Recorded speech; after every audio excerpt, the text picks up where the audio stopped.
àwọn náà sáàdì ẹ wọn ò sáàdì ẹ jẹ́ nǹkan tó dání orí àwọn èèyàn máa bí àwọn méjèèjì àtọ̀básọjọ́ àti Fáyọ̀ṣe orí àwọn èèyàn máa bí wọn àwọn èèyàn tó ti kú lẹ́kìtì wọ́n airport tó ń lọ ṣe lẹ́nu ọjọ́ mẹ́ta yìí is just like kangaroo kí ló wà lẹ́kìtì láti ní lẹ́kìtì kó sì kankan bẹ̀ wọn ò tí ì ní lọ́ọ̀kì gọ́ọ̀nà rí náà ilé tó ṣe wàá mẹ́rin ló fi babaláwo búra tí bí búra tó ń búra kó sì kankan wá ṣe godfather so automatically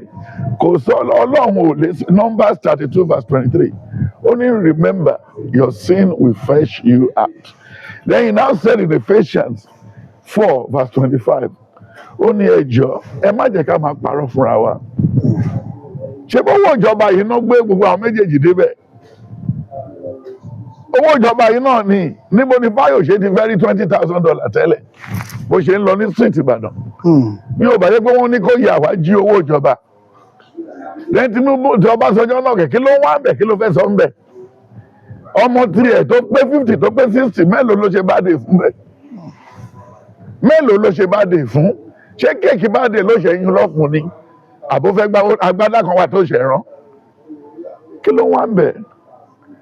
kò fẹ́ ṣe bá dé sísè bá mo ní kí n máa bọ̀ ń bẹ̀ ṣé mo fẹ́ jòkó sórí iṣẹ́ èmi ò ní bí mo ṣe wà éèjì kan ní wá mi ò lè lọ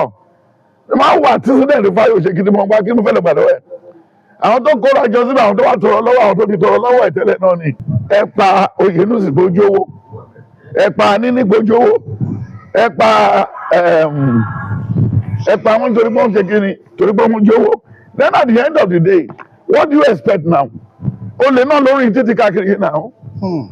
wo bẹ́tà àwọn náà lórí kiri yìí owó tó ní kán lọ jó dànù wọ́n kọ́ lọ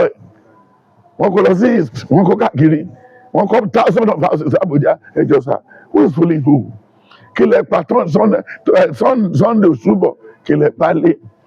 kí lẹ pa Níní fún kí lẹ pa ẹ̀gbọ́n bọ́ì Ìgbò tó ń ṣe fíìmù yẹn tẹlẹgbẹ cocaine kí lẹ pa fún àti pẹ̀lú nǹkan tó wà lọ́dọ̀ àwọn Fúlàní àti nǹkan tó ń kó ní táyà tó ń ṣe lọ́wọ́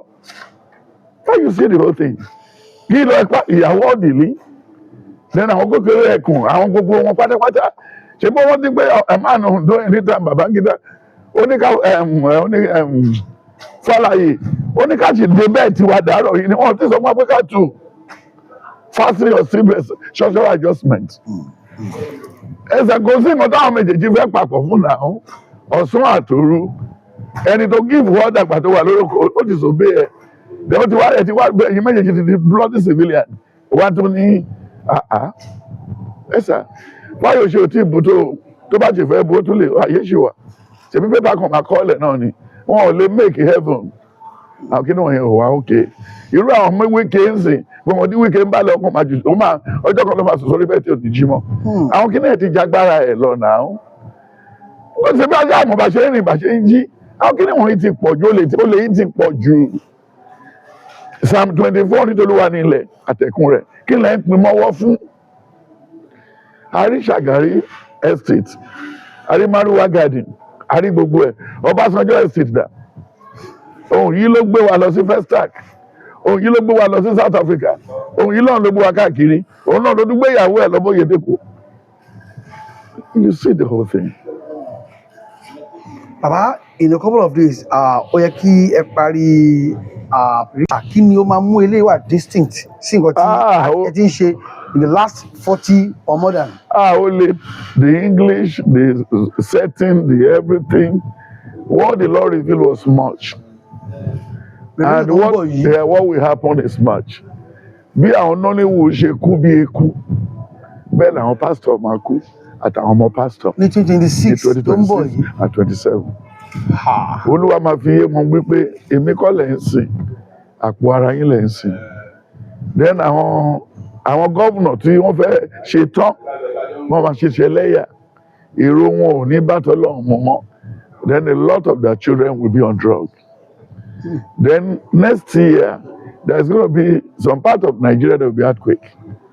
Then many even Boko Haram will be thing of past. Ní gbúròó Boko Haram mọ́. Then Tinubu máa wọlé. Then many top politicians with the tax and everything wọ́n máa fi lélẹ̀ wọ́n máa fi lé tọrẹ because tó bá ní kí wọ́n máa san tax wọn yẹn kò ní yá then crisis máa wà lẹ́kọ̀ọ́ wọ́n ń jalè jù lẹ́kọ̀ọ́ Èkó make progress tó bá wo títì ó yẹ kó máa expand títì yẹn ní every governor tó bá ti wá kó máa expand títì kó máa expand títì kó máa expand títì bó tí mo sọ lọ́bẹ̀ wọ́n ní hold up mú lẹ́kọ̀ọ́ thank God for Abuja with the people there now they are doing some structural and good thing but kó má tún fi tọ́tí sí kó má tún fi tagídí sí àwọn owó wọ̀nyí owó wa ní then kó máa ṣí títì kó máa ṣí hall kó máa ṣí mọ́ bẹ́ẹ̀ ni pé owó bàbá wọn náà fi ṣe they should stop they should stop they should stop they should stop then next year again many there will be plenty job opportunity is going to be everywhere and people wanted to create job because they don't need the federal government of money loan to be done politics not gbogbo ẹ ṣe politics náà ò ní ṣe then kó lè jẹ́ kí form kó wálẹ̀ kó lè tọ́wọ́ àwọn mẹ̀kúnnù.